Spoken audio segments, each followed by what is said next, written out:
जो कुछ मरा हुआ है वो भी हमारे ही अंदर स्थित है। वो मरे हुए लोग हमारी मदद कर रहे हैं, ये वो नहीं जानते। कुछ साइंटिस्ट मेरे पास आए थे, बहुत बड़े देश के लोग हैं, बहुत बड़े साइंटिस्ट हैं। उनमें से कुछ चंद्रमा पर पहुंचे थे।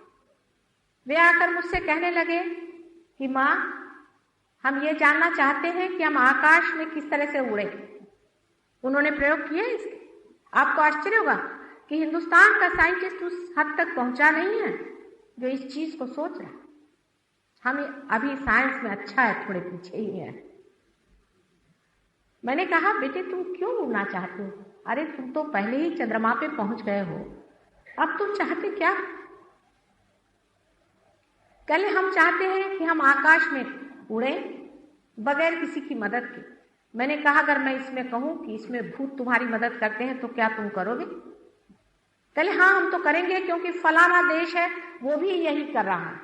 मैंने कहा, अगर वो लोग भूतों के सहारे जा रहे हैं तो तुम क्यों भूतों में फंसना चाहते हो? बेटे तुम अपनी शक्ति पर खड़े।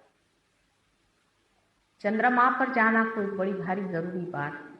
आज सारा संसार इतना ऊंचा बढ़ गया है, हम लोगों के यहाँ जरूर थोड़े से अभी प्रश्न है, वो भी हल हो जाएंगे। खाने पीने के प्रश्न उन देशों में हल हो चुके हैं, अधिकतर प्रश्न इन देशों में हल हो चुके हैं, लेकिन उस संसार के लोग जितने दुखी हैं उतने आप दुखी हैं। घर घर में आग लगी हुई है। बाप बच्चे को खा रहा है, बच्चा बाप को खा रहा है, माँ का पता नहीं, बहन का पता नहीं, एक रौ रौ कलिजुग वहां खड़ा। इतने दुखदाई उनके अनुभव जीवन के हैं कि वो परमात्मा तो क्या, पर किसी सुख को भी नहीं मानते कि संसार में कोई चीज सुख भी होती। इतनी आंतरिक पीड़ा से वो लोग प्लावित। साइंस उस चीज को नहीं खोज सकता है, कारण साइंस हर एक चीज को अलग अलग विलगीकरण करता है, एनालिसिस। इसको एक जोड़ने वाली शक्ति कुंडलिनी है। जिन लोगों ने कुंडलिनी के बारे में बहुत पढ़ रखा है, आपको आश्चर्य होगा, उन लोगों से मुझे कुंडलिनी समझानी नहीं पड़ती। हमारे देश में पढ़े लिखे लोग कहाँ कुंडलिनी के बारे में जानते हैं? आपकी बात छोड़िए। अब वो ये भी मानते हैं कि कुंडलिनी के जागरण के सिवाय आदमी उस स्थिति में नहीं पहुंच सकता, लेकिन उसके बारे में भी हजारों चर्चाएं संसार में है। वो कुंडलिनी जो जगाता है उसे ये होता है, वो होता है। मैंने देखा है वर्णनों में कि लोग कूदने लगते हैं, चीखने लगते हैं, चिल्लाने लगते हैं। कुंडलिनी जो कि आपकी माँ, उसके जागरण से ये सब होना भी एक अजीब सी बात लगती है। इसका अर्थ सही यह है कि वो कुंडलिनी का जागरण न होते हुए किसी दुष्ट प्रवृत्ति का जागरण है।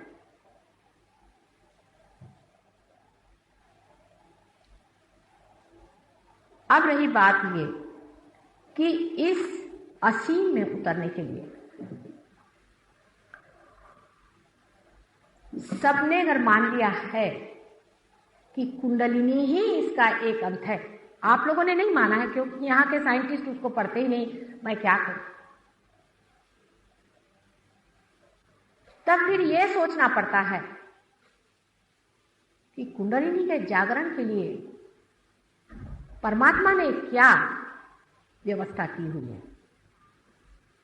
जैसे कि आज का विषय है प्रभु के प्रेम का अनुभव। प्रभु के प्रेम का अनुभव हमारे यहाँ पुस्तकों में अनेक लिखा है, लेकिन कोई विश्वास नहीं करता। जैसे कि प्रहलाद, जिनके सामने नरसिंह अवतार हुआ था, और जिस वक्त उन्होंने पूछा कि तुम्हें क्या चाहिए, तो प्रहलाद ने उनसे सिर्फ एक ही चीज मांगी, तव चरणारविंदे प्रीत, तुम्हारे चरण कमलों में मुझे प्रीति रहे, यही प्रभु मुझे दो। वो प्रहलाद तो आज है नहीं संसार में, और न ही नरसिंह अवतार होने की कोई बात है। इसलिए सब ऐसा लगता है कि झूठा और थोथा है। ये सब झूठी बातें हैं, इसमें कोई अर्थ नहीं।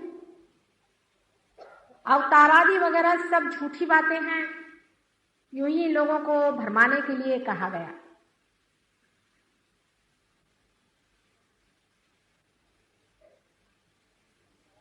ठीक है,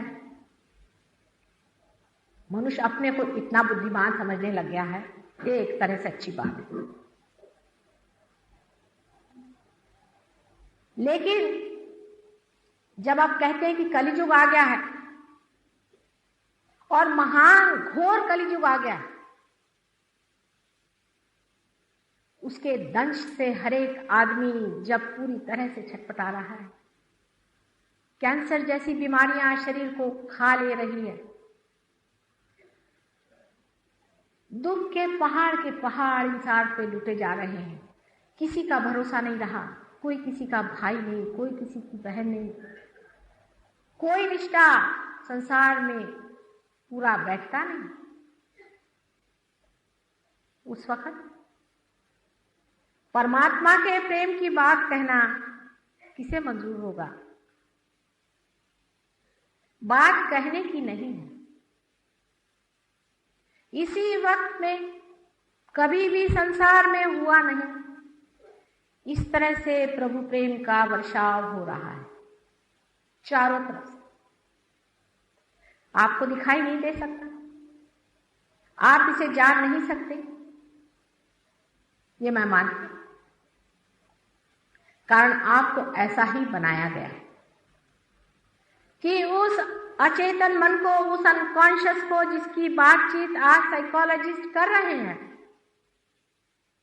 जिसके बारे में पूर्ण वर्णन हो चुका कि कुछ अनकॉन्शियस अचेतन मन है, वो हमें किसी तरह से मदद कर रहा है, लेकिन हमारा उससे कनेक्शन नहीं है। वो अपना कनेक्शन बनाए है, उसकी छत्र छाया है, लेकिन हम उसे नहीं पा पाते। वो अनेक तरह से आपकी मदद कर रहा है।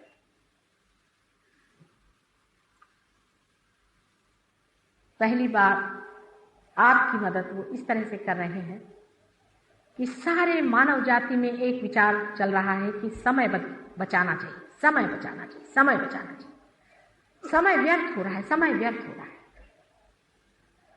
किंतु यही मनुष्य की मूर्खता भी आ जाती है कि वो जो समय बचा रहा है वो कहाँ व्यर्थ कर रहा है। अगर वो एक क्षण भी इसे सोचे कि समय मैं जो बचा रहा हूं इसे मुझे कहाँ लगाना है, तो उसमें संतुलन आ जाएगा। कलियुग के मानव पर जो परमात्मा का बहुत जोरों में वर्षाव हो रहा है, उसको पाने के लिए सिर्फ जरा संतुलन लाने की जरूरत है।